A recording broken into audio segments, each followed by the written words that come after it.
Lena and Cara had been inseparable since they were 5 years old, their bond forged in the sandbox of their small-town elementary school. As they grew, their friendship deepened, weathering the storms of adolescence and early adulthood together. They shared every secret, every triumph, and every heartbreak. On the eve of their 30th birthdays, the two women sat in Lena's dimly lit apartment, empty wine bottles scattered around them. Lena, with her long chestnut hair and hazel eyes, slouched on the worn leather couch, while Cara, petite with cropped blonde hair and piercing blue eyes, paced the room restlessly. "We've peaked, Lena," Cara declared, her words slightly slurred. "It's all downhill from here. Dead-end jobs, failed relationships, wrinkles, and regrets. What's the point?" Lena nodded, her vision blurry from the alcohol. "You're right. We've done it all, haven't we? What else is there?" As the night wore on, their conversation took a dark turn. They reminisced about their shared experiences, the highs that now seemed so distant, and the crushing lows that felt all too present. In their alcohol-induced haze, a plan began to form, a pact to end their lives together, believing they'd reached the pinnacle of their existence. The weeks that followed were a blur of secret preparations and hushed conversations.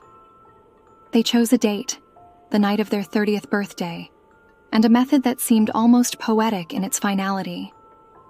They would jump from the old railroad bridge on the outskirts of town, plunging into the icy waters below. As the fateful night approached, Lena found herself plagued by doubts. She'd wake in cold sweats, her heart racing as she imagined the moment of impact. But each time she considered backing out, she'd remember Cara's words. "We're in this together, always." The night arrived, cold and moonless. Lena and Cara stood on the bridge, the rushing water below a dull roar in the darkness. Cara's eyes gleamed with a manic excitement that sent chills down Lena's spine. "Ready?" Cara asked, gripping Lena's hand tightly. Lena nodded, her throat too tight to speak. They climbed over the railing, the rusty metal biting into their palms. Lena's mind raced, memories flashing before her eyes. Her mother's smile, her first kiss, the day she met Cara. Suddenly, she realized she wasn't ready to let it all go. As Cara began to count down, Lena's survival instinct kicked in. At the last second, she grabbed the railing, her muscles screaming as she pulled herself back onto the bridge. She heard Cara's scream of betrayal, followed by a sickening splash. Panic seized Lena as she peered into the darkness below. "Cara!"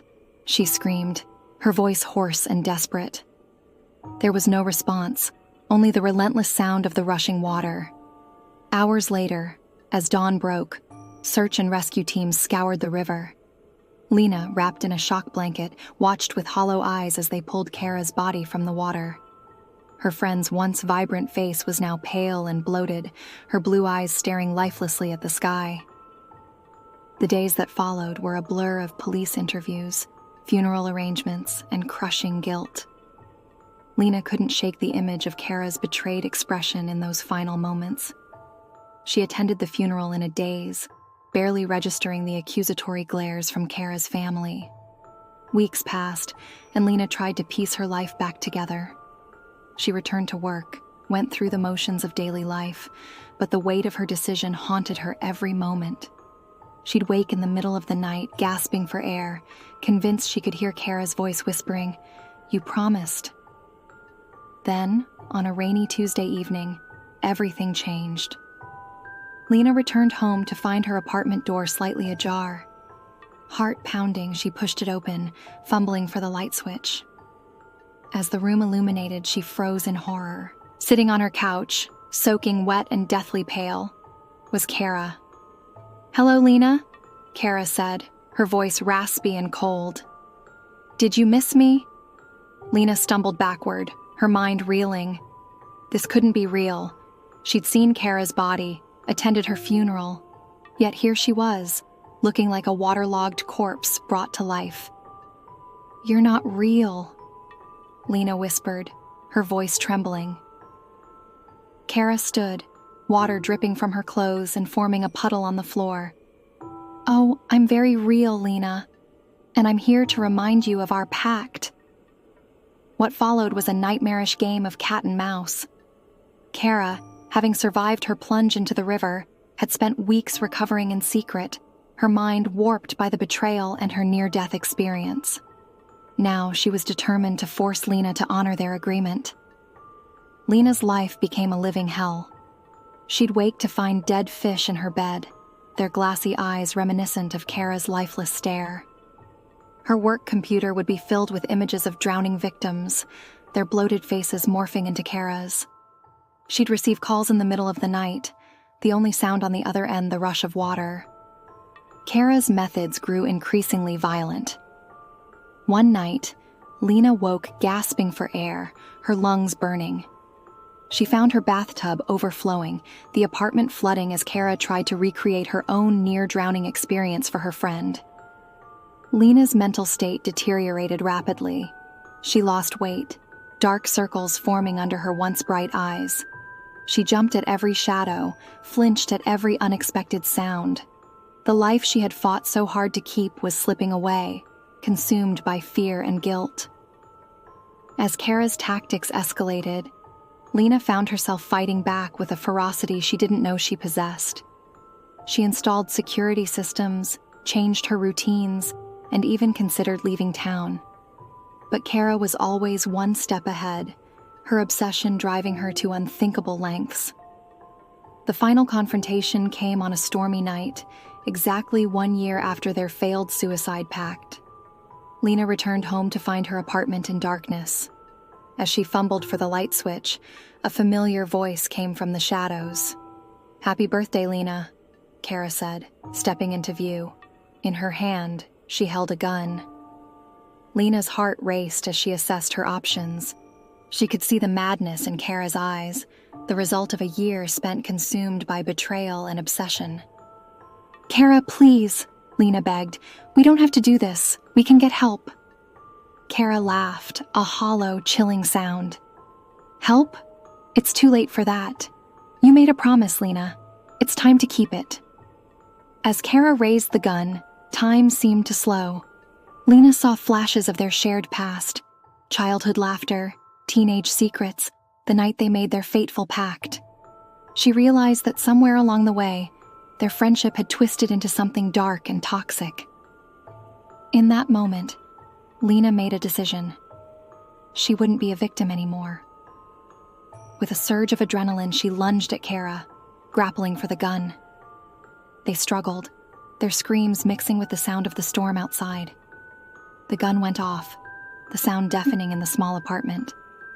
Both women froze, their eyes wide with shock. Slowly, Cara looked down at the growing red stain on her shirt. She stumbled backward, collapsing onto the floor. Lena stood there, the gun heavy in her hand, as she watched the life drain from her once best friend's eyes. In Cara's final moments, the madness seemed to clear, replaced by a look of confusion and fear. As Cara's breathing slowed to a stop, Lena felt a strange mix of relief and devastation wash over her. She sank to the floor, the gun clattering beside her, and began to sob uncontrollably. Hours later, as police sirens wailed in the distance, Lena sat in the corner of her blood-stained apartment, her mind racing.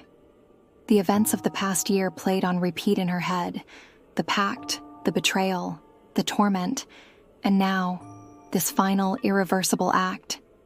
She realized that in trying to escape death, she had been forced to become intimately acquainted with it. The value of life, she now understood, wasn't in its length or in reaching some arbitrary peak. It was in the small moments, the connections, the ability to grow and change. As the police pounded on her door, Lena made one last decision. She wouldn't run, wouldn't hide from the consequences of her actions. She would face what came next, carrying the weight of her choices and the memory of a friendship turned tragic. Lena stood, her legs shaky but her resolve firm. She took one last look at Cara's body, a silent apology passing her lips.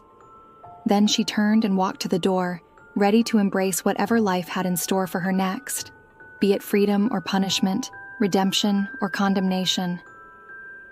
The true horror, Lena realized as she opened the door to face her fate, wasn't in death itself, but in the twisted paths life could take when fear, obsession, and betrayal took root. As the harsh lights of the police cars illuminated her tear-stained face, Lena understood that the real value of life lay not in how it ended, but in how one chose to live it, a lesson learned at the highest possible cost.